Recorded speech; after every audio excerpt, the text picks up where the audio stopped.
Hello, everyone, and I want to welcome you to another episode of the Better the Pond Pondcast, where we talk to amazing people doing incredible things that lead the charge of generosity.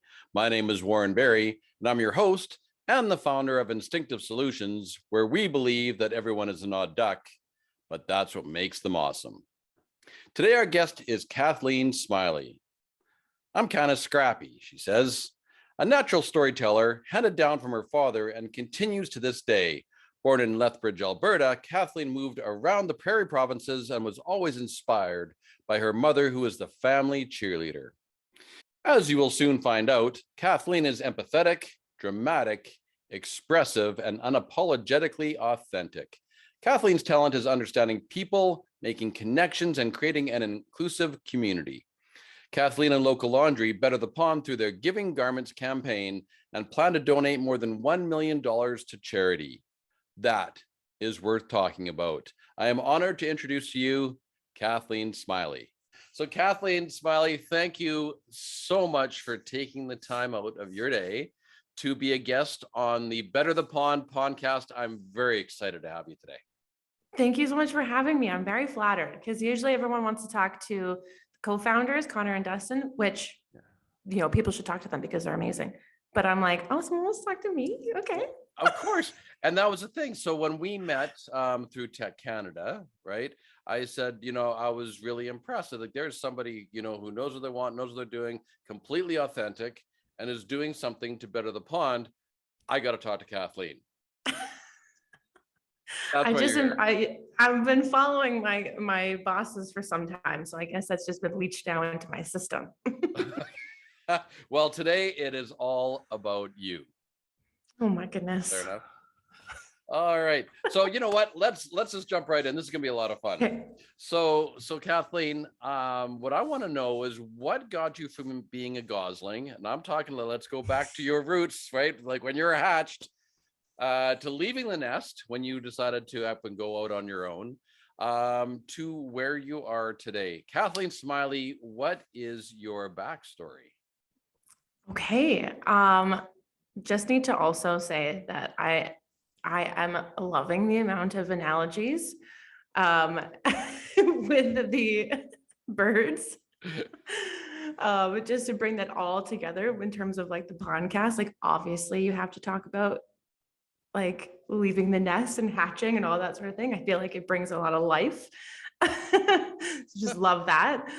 Okay, so my backstory. I mean, it depends on how far you want me to go back, but Where did you start? Where did I start? Well, I'll have to give props. I was born in Lethbridge, just south of Calgary. And then we moved around a lot when I was younger. And then we've been in Calgary for 22 years.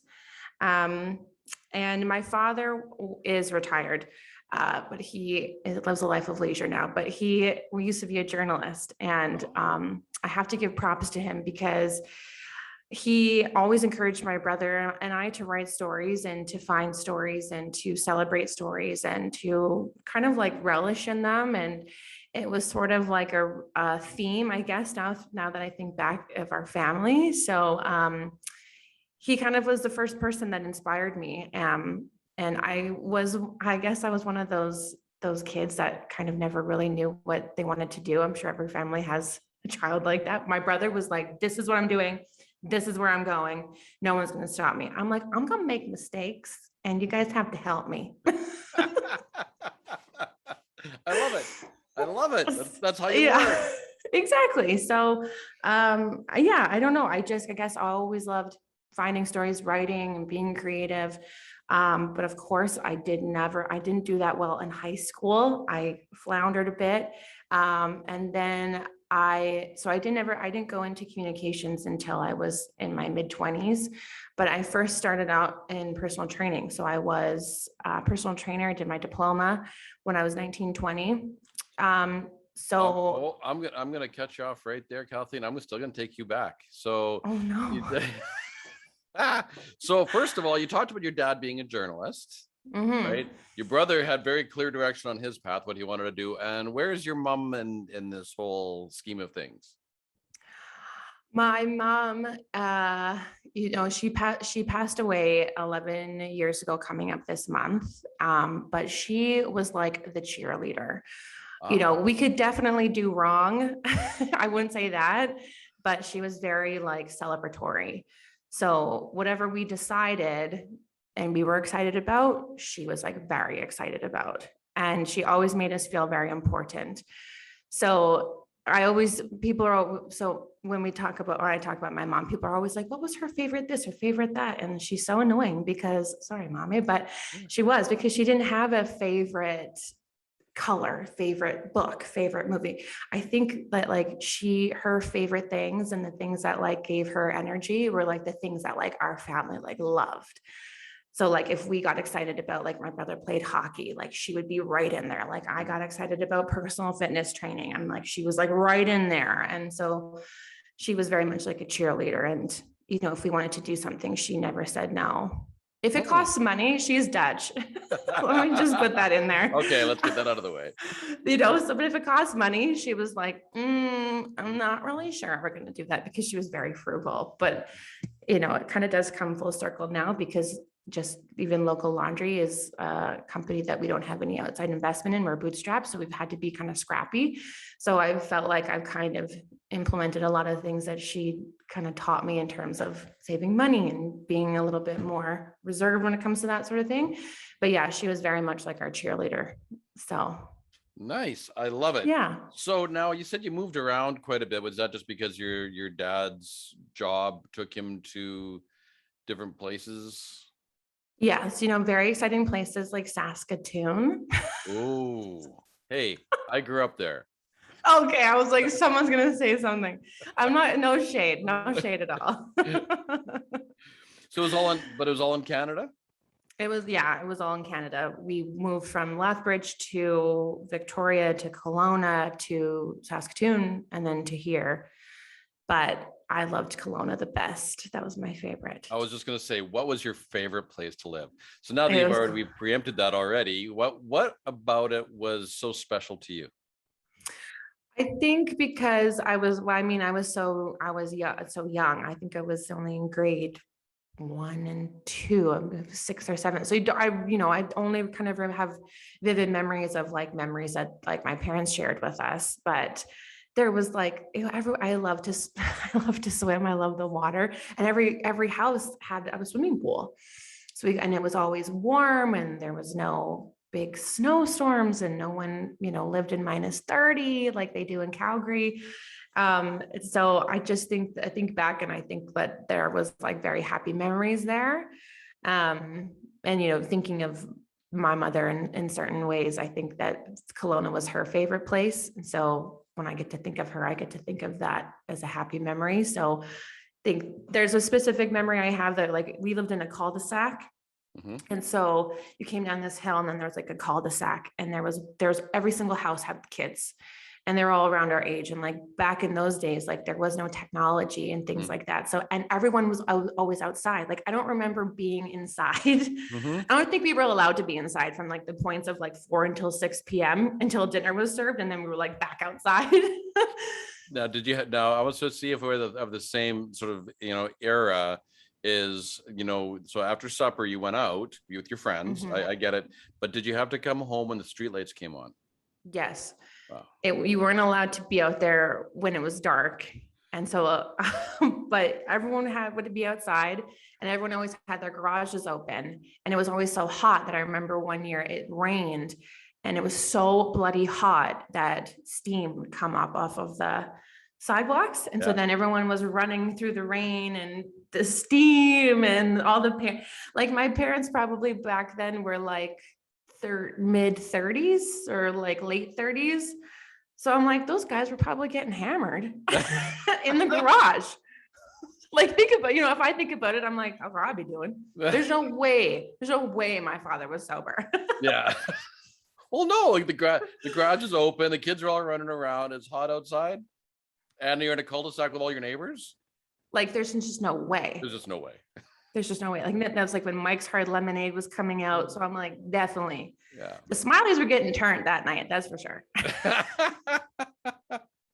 and living up to their name, obviously. Yeah, exactly. Exactly. So what about your teenage years? Oh my God, they're so awkward. You know, like no one, I feel like growing up in 2022, that's like a 13-year-old, they don't have an awkward phase. Or like if I look back at pictures of myself, I'm like, there was like slicked hair with like the wings at the side. I wore the same thing every day. And my mom wouldn't let me wear makeup. So I got to wear clear mascara. And What was the purpose?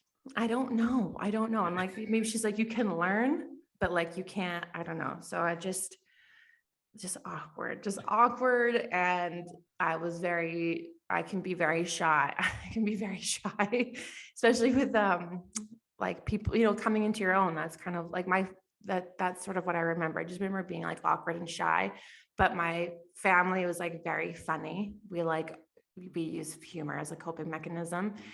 But like I understood like humor. I understood like if I could make people laugh or feel comfortable, then like it could start to create that relationship. Mm-hmm. I've kind of only come into that as of the last like couple of years, but I sort of like got to understand. I knew right away that like my father was like very funny, and like he would like tease my mom, and the humor kind of was sort of like always surrounding our family. But like, so I knew that maybe like eventually I could move into that space, but like would just stay weird and awkward for a while.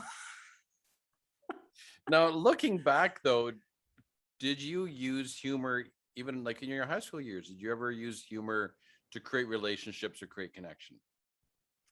Yeah, I mean, I was this is something. So in high school I went to, There's a story here. Yeah, you could. I hated, this is just such a weird contradiction. Like I have a personal training background, but I hated gym class. I couldn't I just hate it. I don't like team sports. I like individual things. And when I got out of junior high, you didn't have to take gym. So as long as you met your credits, you didn't have to take gym. So I was like, fuck yeah, I'm gonna see ya. I'm not doing that anymore. And I took drama and I was in school plays, and oh my God, now I'm thinking about it as such a nerd. But I loved drama. I loved like movies, and I loved being able to be expressive. And although my family was like very wonderful and loving, and again, like had a humorous sort of like tone, that we weren't allowed to like really show a lot of emotion. Like if you were sad, you were able to be sad for like a minute and you had to let it go. And if you were like overly expressive or happy or laughing hysterically, then it was like, okay, please stop. You know what I mean? Yep. So like in drama class, that you could kind of like be anything you wanted to be, and I could be dramatic and you know, expressive and creative. So that's kind of where I turned to. And you know, there was other people in there that were way more weird than I was. We're going to get to that question yet. So, so, you know, trying to bring you up to speed here a little bit. Now, first of all, what got you into personal training? And obviously there's a story between your personal training life and now working for local laundries. There's a gap in there. So sort of bring me up from that point into present day. Yeah, I mean, personal training, one of the main reasons is that my high school grades were like so terrible that I needed to get into like a program that that you didn't really need to have the basis be like, okay, you didn't do so good in math, so what are we going to do here? So then there was a certificate that Mount Royal University had, and you could just, it was through like the continuing education program. But my mom said, I think this is the path that you need to take, because, you know, as you kind of grow up, she was sort of seeing that I was actually really good with people. And so yeah, I went into personal training, and then part of personal training is, yes, obviously the fitness and wellness aspect of it. But like a lot of people, I worked with a whole only women clientele for like the better portion of my personal training career. And a lot of women just wanted to come in and be heard, really. It was a cheaper form of therapy. And I was able to have a personality where I could like change the way that I was to fit what that person needed from me in the moment, which is, you know, it's kind of like a chameleon, I guess, aspect, which my therapist is like, this is coming back to bite you because you don't really know who you are. But we'll leave that for a different day. Just slide that one over. I have a different opinion, but yeah. But so I fell in love with fitness, and I fell in love with like understanding the body and the kinetics and all that sort of stuff. But what I really loved was the stories that people would tell me. And I loved like being able to be like a keeper of these like secrets. Because a lot of these women came from different backgrounds, whether it was just like they had marital disputes, or people were, people have fascinating stories. Like there was one client that I had that was an ex-heroin user, and I grew up very safe and guarded. Like I always call it like a white picket fence, because we grew up in suburbs and I was not exposed to anything. So then being a trainer, even still working with like a white female raised a certain type of demographic, they have all these stories that start to open your eyes up to all these different things that I was never exposed to. Like someone who was an ex-heroin addict, it was very hard for me to understand, and would bring me to tears. And I had to figure out a way to like push that, to like not let it sit in my soul, so to speak, and be kind of like very empathetic and take it on. So that's where I feel like I fell in love with, was getting to know people and their stories. And I felt like I didn't have, when I had clients that I couldn't get in to, if I couldn't like get into like understanding who they were, they didn't like the experience that I gave them, because I felt like I couldn't understand why they were here. So in terms of local laundry, everything that we do has been sharing stories. And whether it's from stories of like ourselves and the team, or stories of like people buy things just not for, I want to have this particular garment. There's always a story behind that. Especially our garments are they're not cheap. They're not cheap in terms of quality, and they're not cheap in terms of like, the monetary value. As one sweater is over $100. So like there's a story behind that purchase, and we're understanding more and more and more about what those stories mean to people, and then how we can bring garments to life to give people what they want in terms of like finishing a story, or like giving life to a story, or giving purpose behind a story. So there seems to be stories running through my life since for a long time. That's forever. Yeah. That is fascinating. I love your story. So I'm gonna come back to local laundry a little bit farther down the way here as we talk today, because I really want my listeners to know exactly what you're doing and about your product and all those things. I think it's really, really, really important for what you're doing. So, but being a good steward of time, we're going to move on to the next question. So the next question is, so Kathleen, I believe that we are all odd ducks. I believe that we are all misfits. So can you tell me about a time, positive or negative, where what did you do differently to stand out? What made you different from the rest? AKA what makes you awesome? And this is not about ego, but this is just about, what is that makes you an odd duck? There's so much. I'm sure if my team is listening, they're like, this. I had this question. So I have this question up in my little Word doc that I was working with earlier. But there's so many things. I mean, there's so many things that like you said, odd, to make me an odd duck. As I've gotten older and gotten more developed in my role, I feel like I've become more and more neurotic in terms of how I want things to be done, which is funny because like me 10 years ago was like, what? No. Process? Ew. Like, you gonna tell me what to do? No. So, but now I feel like I just love process. If you follow these steps, you'll be able to have X, Y, Z things. So I feel like, in terms of like, I'm not necessarily controlling. I'm sure if my team is listening, they're like, you're fucking lying. But like, I feel like I'm not controlling, I'm neurotic. I feel like there's a little bit of a difference, but because I just think that like, because we're a small team, because there's so many things that are that I feel like that's always constantly happening and constantly changing, that like, I don't necessarily need to constantly be ebbing and flowing, where I feel like if we have a process, we have open communication, and we follow this, then, nothing can hurt us, so to speak, or nothing can get in the way of like what we're trying to achieve, which probably is not the best way to go about things. But I feel like what makes me odd is like this love for being neurotic, because it's just sort of something that I've kind of fallen into. And like, as I keep testing it, I'm like, okay, it worked. Well, something fell apart. Why did it fall apart? Because there wasn't a process. Oh, okay. Got it. So I feel like that's probably your listeners are going to be like, I want to work with her. I just want to, just listening to what you have to say, I just want to reframe this for just a second. And you can correct me if I'm wrong, but I'm hearing a deeper meaning in behind this. And to me, the deeper meaning is that you want to create a process that basically kind of runs things, right? So things don't break down. So the things sort of almost not basically, they kind of take care of themselves, which would allow you more time to connect with your customers or connect with your people.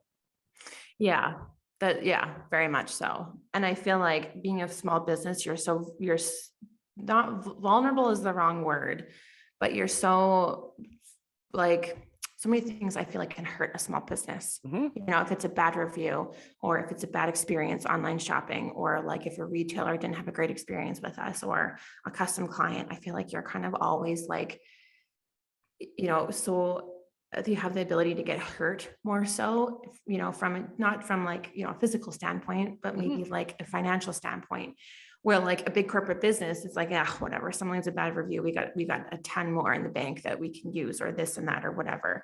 Where like a small business, like if someone leaves a bad review or has a bad experience, we do everything possible to turn that around. Like, we've called people, we've sent extra packages, we've go above and beyond constantly.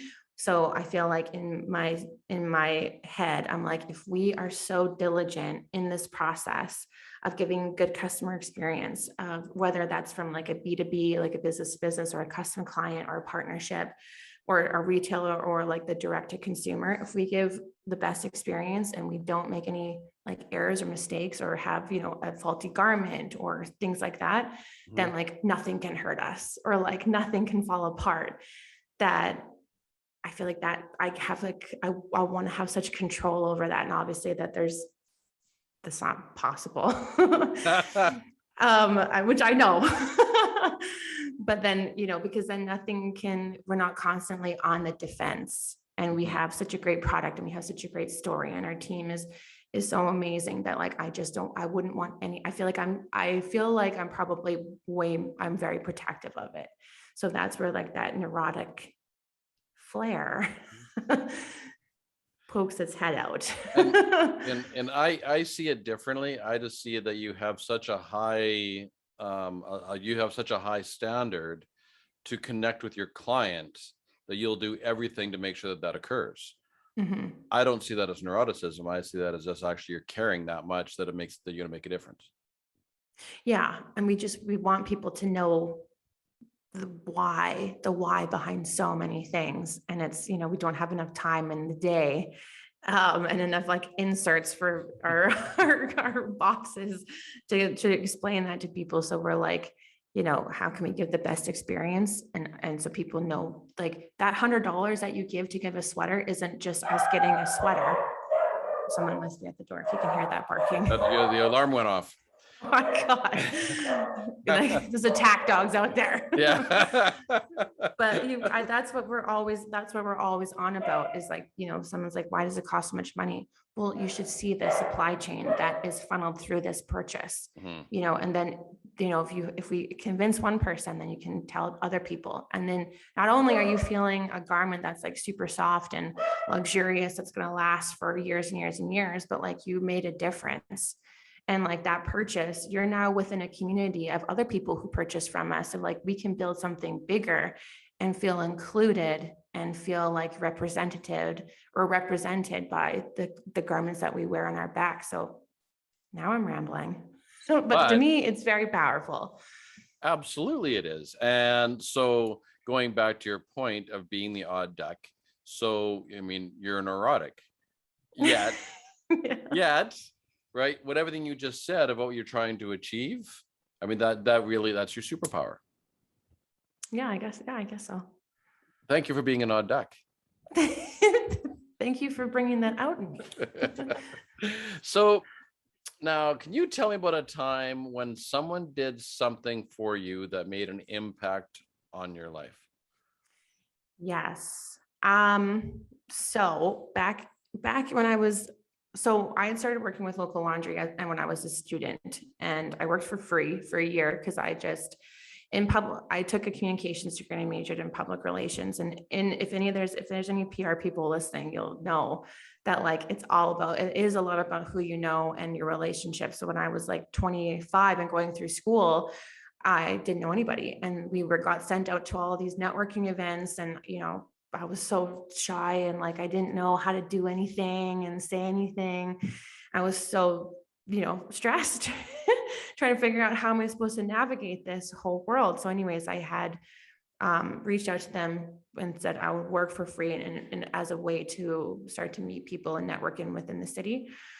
But alongside that, I was in a practicum, and that practicum went very sideways. And so I ended up getting let go. And it was very like undeserved, and it was wrongful termination. And for me, it was like extremely traumatic because everything that had happened I never understood what happened. And I don't think I'll ever understand what happened because I don't have all the answers to the scenario. Anyways, so it was traumatic. That's what I would say. But I had called Connor and Dustin. So that happened in the morning. And then I called Connor and Dustin in later in the morning, told them what happened. And they're like, oh my God, that sucks. Like, you have to figure this out. And I say, yeah, I've got to, get this whole situation under control. Cause I was still a student and I was very vulnerable in that situation. I might not have been able to graduate. So that's why there was so many things that were like unjust in that situation. Anyways, Connor called me like maybe 2 or 3 hours later, and it was the afternoon. And he was like, their loss is our gain, and we're going to hire you. We're going to hire you as a contractor, and you're going to work part-time, and we're going to pay you this much. And that whole situation is now over, and you're going to start tomorrow. And I was like, oh my God, I didn't even know that was even capable of doing that. And so that had a huge impact on my life, because you not only was I given, a job, which was amazing because I was a student and you don't really have anything except for beer money. You do have that, I will say. Okay. But you're like I said, kind of in a vulnerable state because I had to finish my degree. I needed to get a certain amount of hours. I was paying my own rent, kind of, with the help of my father. Thanks, Dad. And they just said, like, this whole situation is absolutely ridiculous. And so like their loss is our gain. We're going to push past this. And so you need people in your corner. And I don't think that you'll ever, for me as a human, I'm never going to forget the people that were in my corner and the people that were there in situations where, even when I was losing my mother, there's people there that I will never forget what they did for me. And you're always going to have a special place for them in your heart. So even if I wasn't working for local laundry at this point in my life, like that whole situation has such an impact on the way that like I would want to handle a situation and what I'd want to give forward to somebody else. And that like, you can't forget something like that. I feel like I'm always forever indebted to them.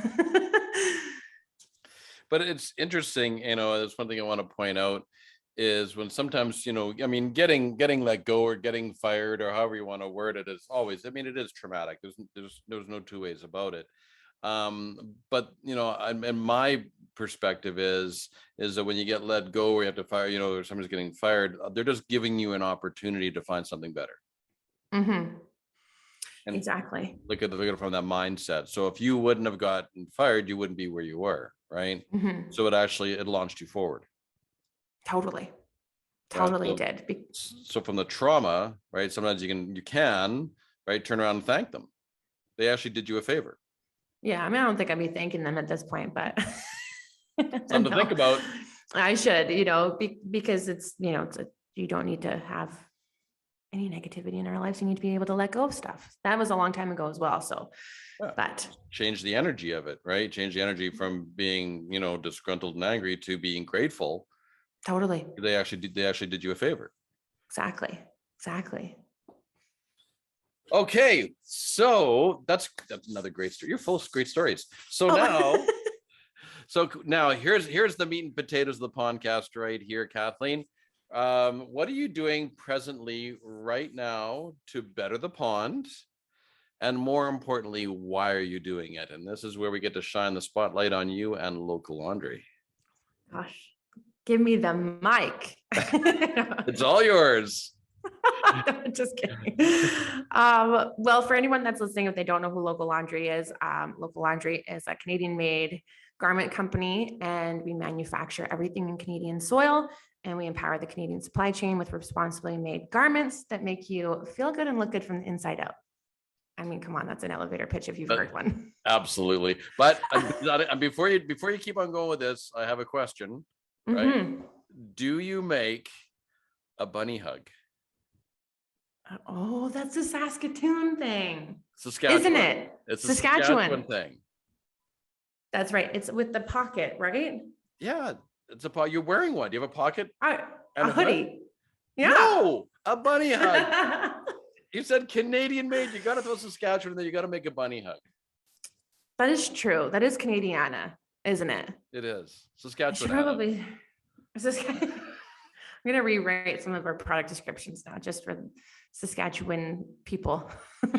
It's like a toque, right? That's true. I mean, you guys do have you have your giving toque, right? Mm-hmm. That is very Canadian, but you don't have toques anywhere else in the world, right? That's true. And so therefore, now this is just, I'm just saying, I think that, local laundry should look at making a bunny hug in honor of us people from Saskatchewan.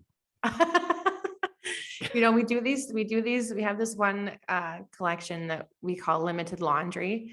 And so we drop 25 garments that are like the most exclusive ones. They're limited edition and they go super, super fast. And so we call them like load number 1, load number 2, laundry puns. So in one of the loads, maybe we could do a bunny hug. 2023, potentially. I just talk to our designer. All right. For fuck's sakes. Okay. I just had to get that out of the way. So now I'm just going to shut up and let you talk a little bit more about local laundry and all the wonderful things you're doing. Yeah. So, I mean, like I said, we say that we're responsibly made. We manufacture and produce and ship and fulfill everything from Canada. And that's huge. So there's not a lot of Canadian manufactured clothing brands, especially everything's done overseas. And so we wanted to flip the switch and bring everything onto Canadian soil. And that's been really amazing. So Connor and Dustin made the switch probably over 4 years ago now. And it's been incredible ever since. And so there's a lot of people that value Canadian made. For us, we've been able to experiment with different garments, and these garments last longer. We've been experimenting with bamboo cotton, which is more of like a premium fabric, and it's more sustainable. And so we're sort of playing into that sustainability, responsibly made game more so, and educating people like, this is what fast fashion does. This is what slow fashion does. We're slow fashion. This sweater should be a sweater that you wear for years and years and years and years. And, just experimenting with different fabric. There's one that we're using, which is like organic cotton, which I always say is like generational. It's like a hoodie that you should be able to, or a garment that you should be able to like hand down over generations. That's how long it'll last. Wow. And so just the power in that and what that actually means when you break it down from, to like a statistic, fast fashion versus slow fashion and what it's doing to the environment. So we've seen a lot of success in that. And, we just need to continue sharing that story and educating people as to why, and just giving people the options. So really, I mean, our claim to fame is our YYC designs. We started in Calgary, I think back in 2014, 2015. And the whole, like I said, the claim to fame is that no one was representing their city through clothing. And that's what we came out with. So YYC is the Calgary Airport Code. And so then a lot of people still refer to us as the YYC brand instead of local laundry, because that was such a, like, people were so excited. They're like, oh my God, we can represent Calgary and have, I didn't know that people were so excited about Calgary, but like Calgarians are. And so then from there, we've been able to like expand and develop like more different types of designs and garments. And now we have a team that we're able to do more fun collections like limited laundry, where we can test a new garment. Will you like this? Would you pay for this? Like, do you like this design?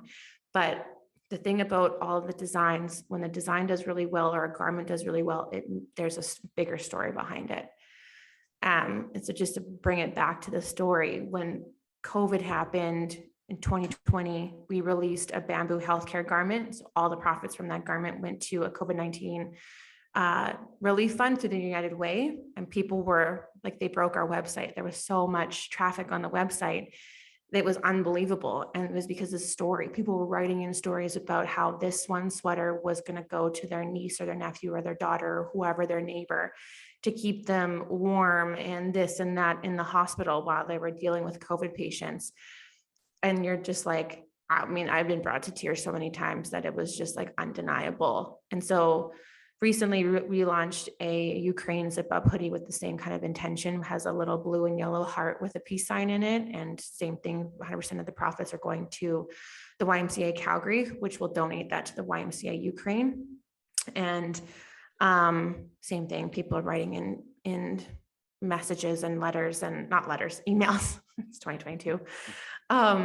And you're just like, I just still can't believe that it's with a sweater, with a garment, that you're able to have such impact. And so I'm like, we can't stop what we're doing. We just can't, because it's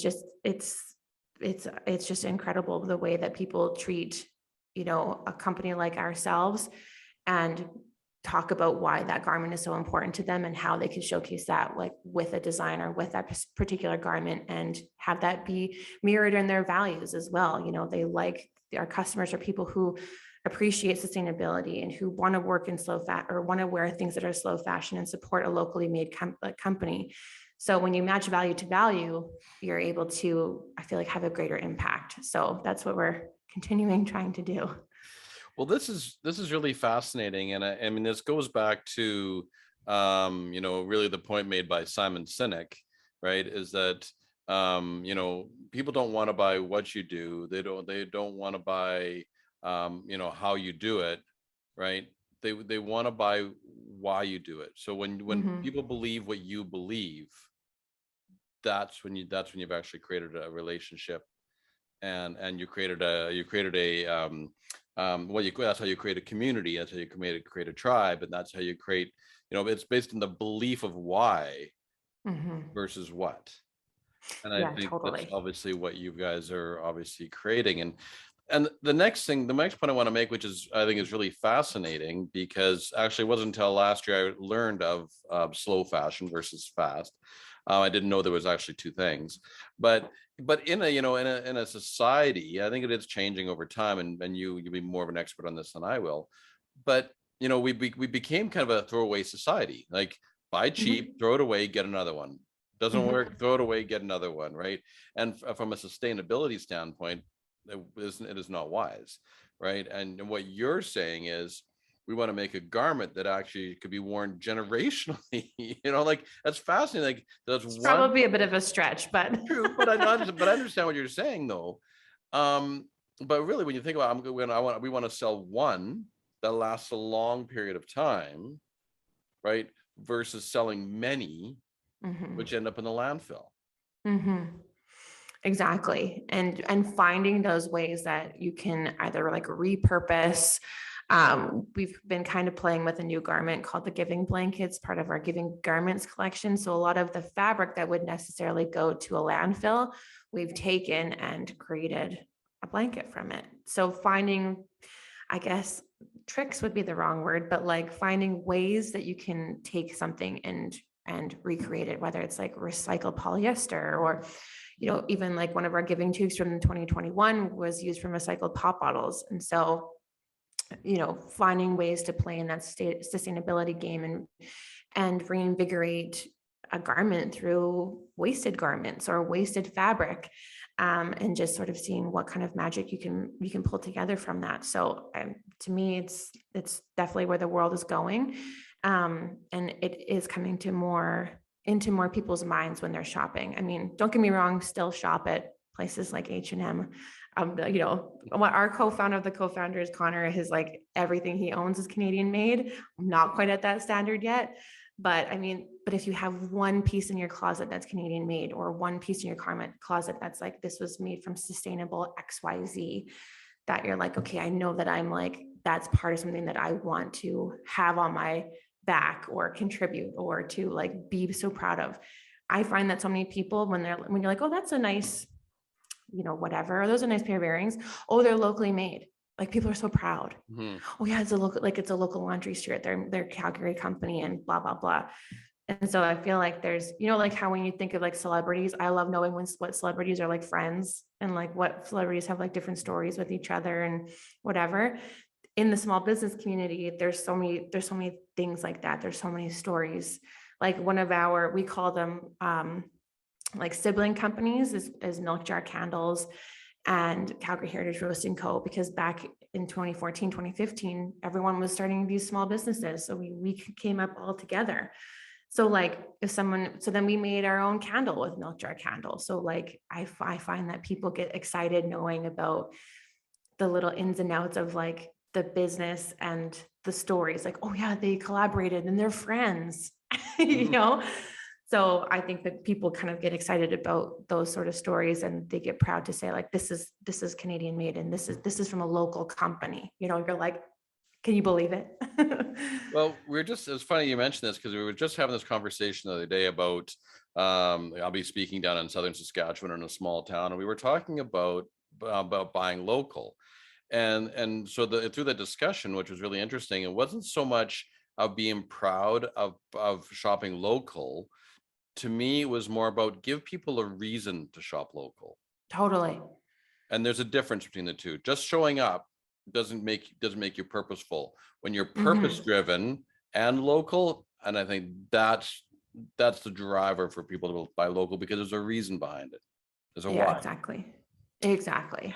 So can you talk a little bit, because you keep bringing it up, but I'd really like the listeners to know about, your Giving Socks campaign, your Giving Toques campaign, your Giving Blankets campaign. There's no Giving Bunny Hugs campaign yet. But can you sort of tell my listeners really about sort of your giving campaign that you were doing through local laundry? Totally.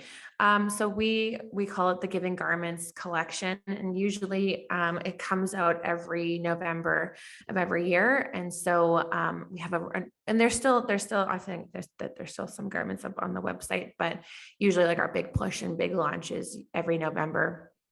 And so we've got Giving Socks, Giving Toques, Giving Blankets.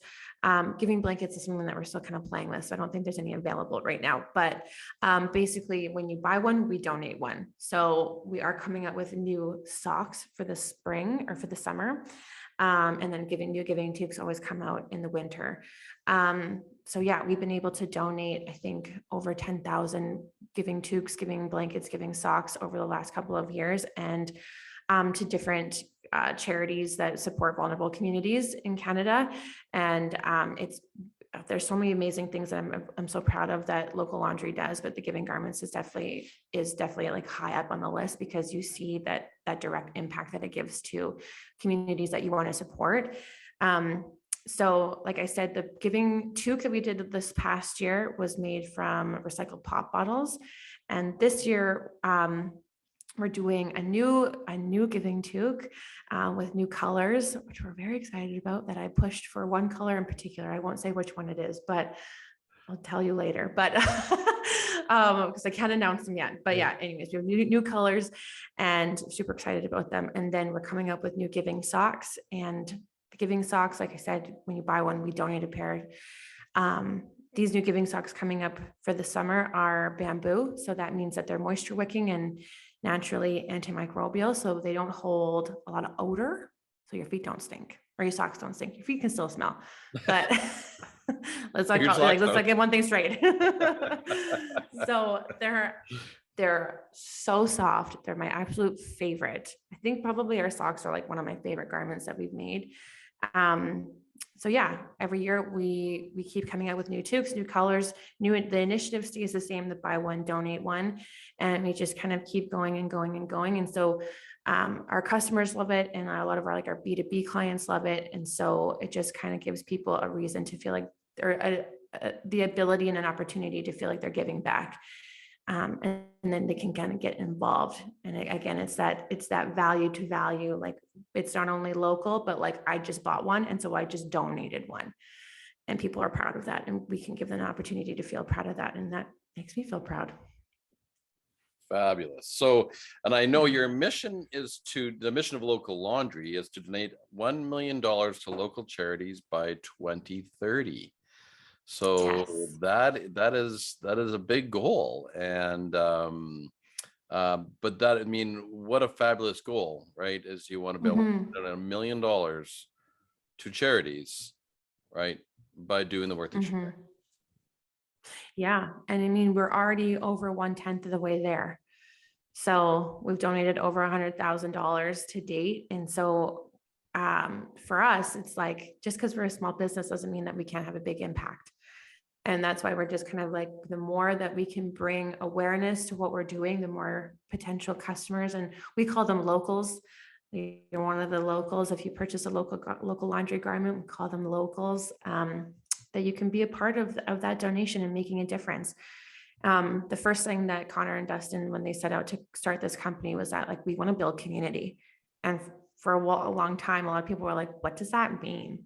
And it's building community for us is having people feel like they're a part of something that's bigger than them, and that we can contribute to different communities and different organizations and groups and have that impact, and giving people a reason to show up, and a reason and the ability to get involved. Even with the Ukraine sweater, I feel like there's a crisis happening, and there's tragedies and traumas happening throughout this war, that a lot of people don't know where to contribute, or they don't know where to donate, or they feel kind of like lost because there's so many things happening.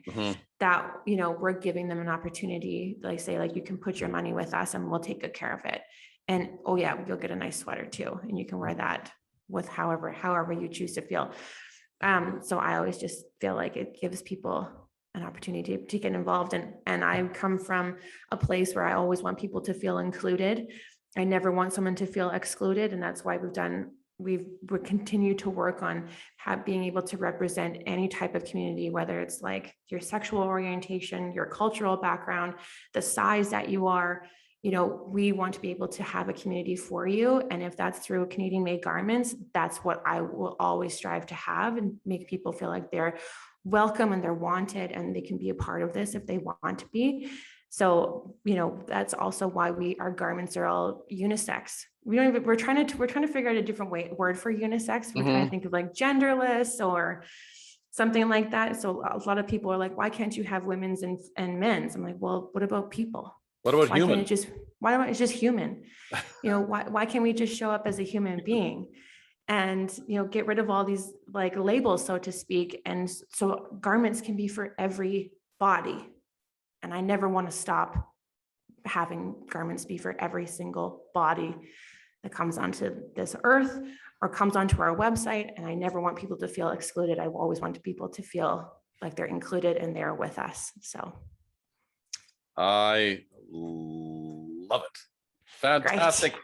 So going to be a good steward of time here, Kathleen. So looking back and looking forward from the lessons that you've learned along the way, paint me a picture of your golden pond, or paint me a picture of the future. What is it, from what you've learned, what do you see next? Well, that's a great question, because we have always been an online store, and our HQ, like our headquarters, have always been in Calgary with our team of 4, and we did all of our production and fulfillment out of Toronto. So we have an extended team and family that's out of Toronto. But now we're bringing that in-house. And so I'm actually coming to you from our warehouse that we've just taken over space in Calgary. So that is our next step. So this is the first time that our team has ever been able to work in the same room together, besides it being in Connor's basement. Which no shade against that basement. That basement is very good to us. But now, we have a warehouse which dogs are allowed to come into, and we are able to work together. We're able to start to have local pickup options. We're able to do our fulfillment and warehousing in Calgary. And then we're able to also have a space to host like events and for people to come in and shop and touch the garments and try them on. And, oh, hey, do you want to stay for a beer or whatever? Or, a non-alcoholic beverage or a kombucha, things like that. So we can kind of have that physical space for people to like come and interact. And again, that community aspect, right? It doesn't have to be virtual anymore. Or it's a different form. And so, that's the next steps for us, is getting this warehouse space figured out. And talk about community. Like, we put out an ask basically on social media saying, we're getting a warehouse. Does anybody have any extra furniture? And people came in droves, dropping off like stuff. And like, even from an interior design company who we're working with right now said, I want to be involved. We have pro bono opportunities. Do you want us to help you? We're like, yes.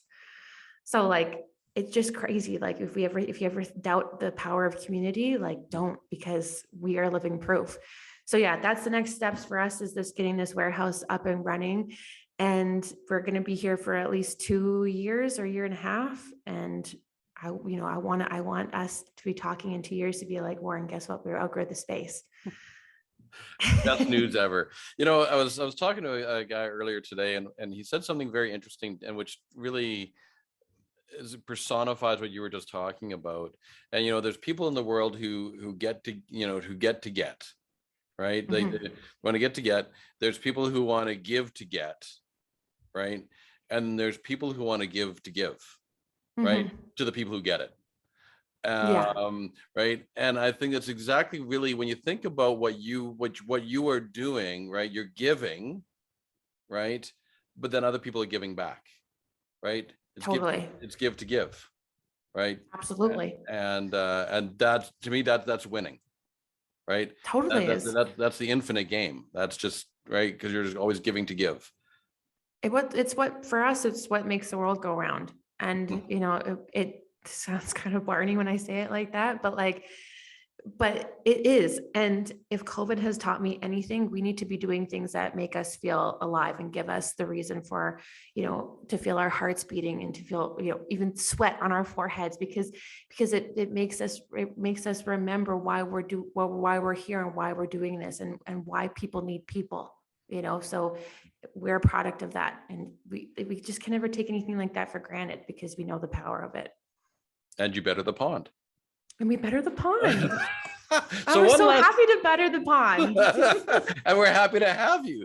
That's what this whole podcast is about, right? Is really about that. Is what are people doing to make the world a better place? And that's what you're doing. And I applaud you for that. Thank you. I have one last question that you do not have. Oh, no. All right. Okay. Here, are you ready, Kathleen? Are you ready? All right. Ready. So if you were standing on top of a mountain and the whole world was intently listening to you, what would you say? Oh my God, what would I say?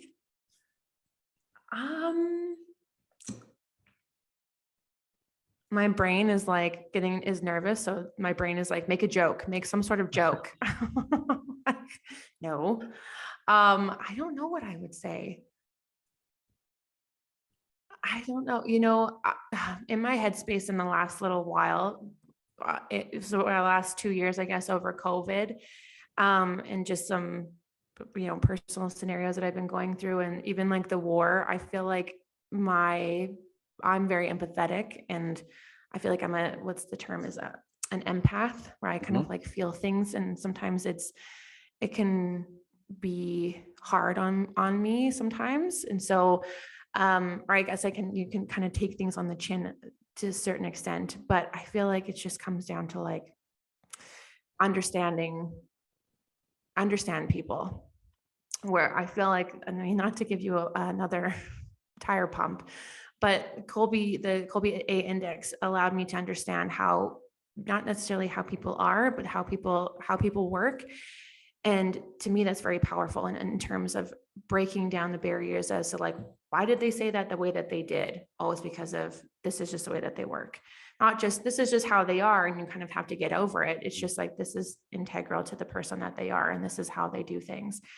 So for me, I think what I would say is take time to understand people, take time to understand their story, take time to understand from the perspective that they're coming from.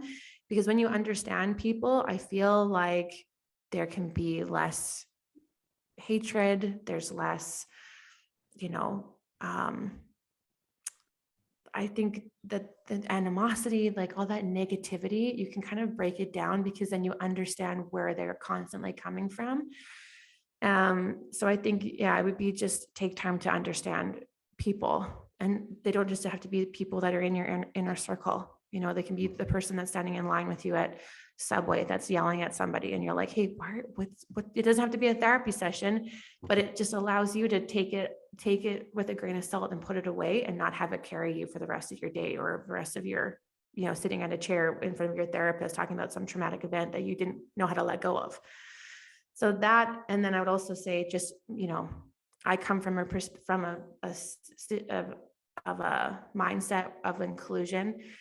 Don't ever exclude people, bring people in, celebrate people, understand people, don't shut them out.